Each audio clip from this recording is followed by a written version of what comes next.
The farm stands by the side of a lake, of which there are over 60,000 in Finland. The farmhouse, like most of the buildings in the country, is made of wood. The farm is run by a brother and his 3 sisters.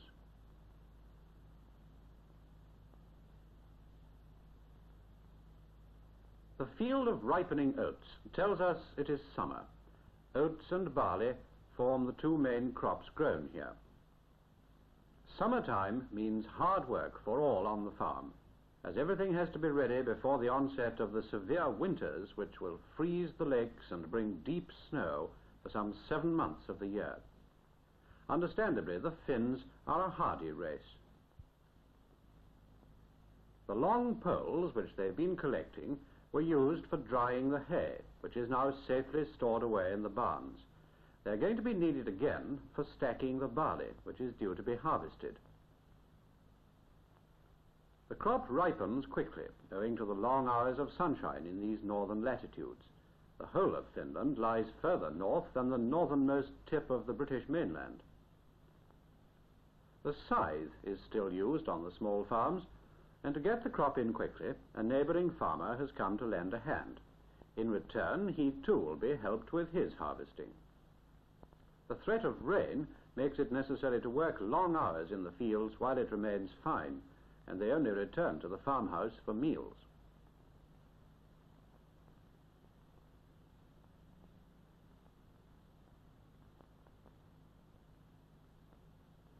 Here the eldest sister is making bread.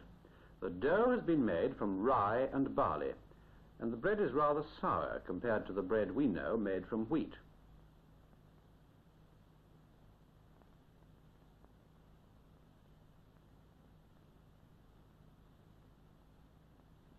She works the soft dough into cone shapes, which gradually sink down to produce flat, round loaves when baked.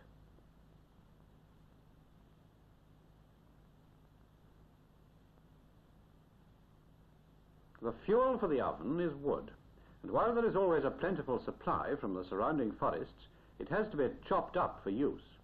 Coal, one of Finland's largest imports, would be an extravagant luxury.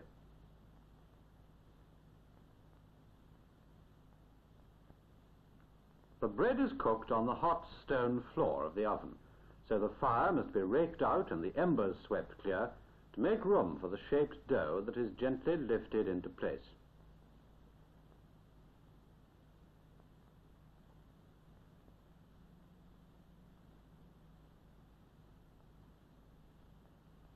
Naturally, there is always plenty of food on the farm, but the animals too have to be fed.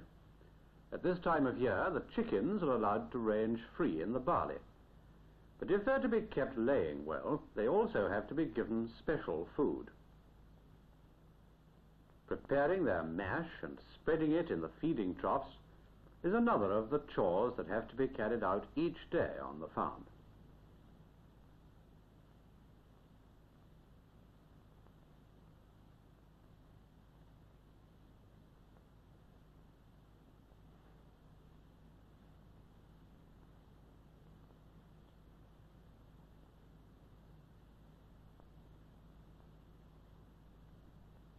An abundant supply of eggs is a help at mealtimes, and a lot of salted fish is eaten too. Owing to the poor soil, however, tomatoes and green vegetables cannot be grown without difficulty, and they're expensive when bought in the local market. But cheese, butter and milk are always on hand, and plenty is taken. The small herd of cows belonging to the farm is brought in each morning for milking.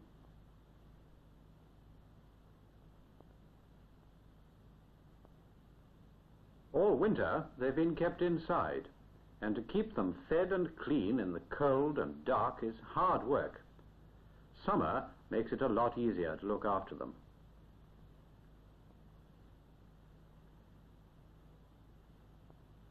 Well over a third of the population of Finland is engaged in agriculture, and more than half the total income obtained comes from dairy farming. Much of Finland's butter and cheese is exported to Great Britain.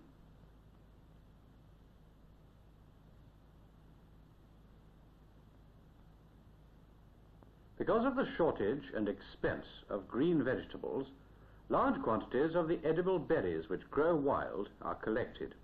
They are eaten raw or cooked and can also be used to make preserves or wine. The grandparents who used to run the farm are now retired and live nearby. The grandmother is collecting the blueberries that grow in profusion in the surrounding pine forests.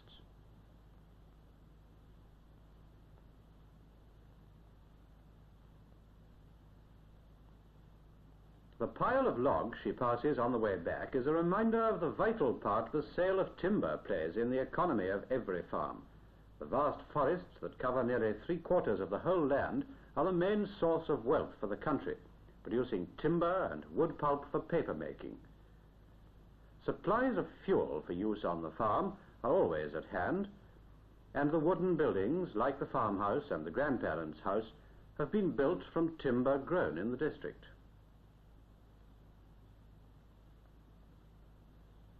The blueberries they are carefully sorting will be sold in the market to make a little extra money to add to the state pension on which they now live. Back on the farm, the eggs which have just been collected must also be prepared for the market. Each one has to be inspected and cleaned. Big producers send their eggs to a packing station for distribution, but the basketful of eggs from the farm is taken along by one of the sisters on her weekly shopping visit to the nearby town. Her brother follows on the tractor, carrying churns of milk from the previous evening's milking. The small farm, surrounded by huge forests, is very isolated, and it's a long way to the main road.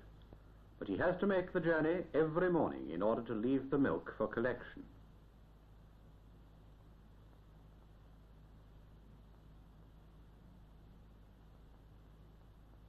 The eggs are bought by one of the market shops, which in turn will supply provisions for the farm.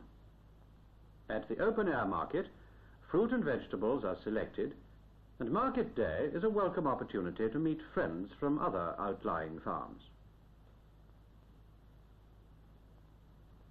All is now ready at the farm for the stacking of the barley.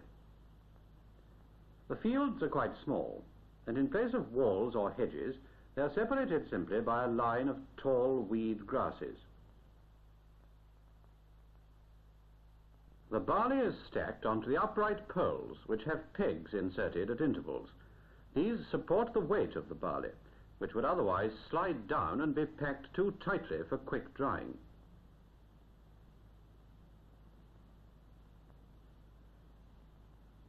Everyone lends a hand to take advantage of the fine weather.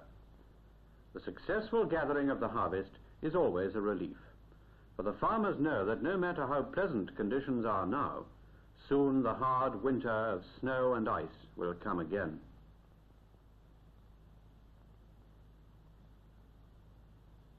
The long hours of daylight in summer enable work to continue late into the evening.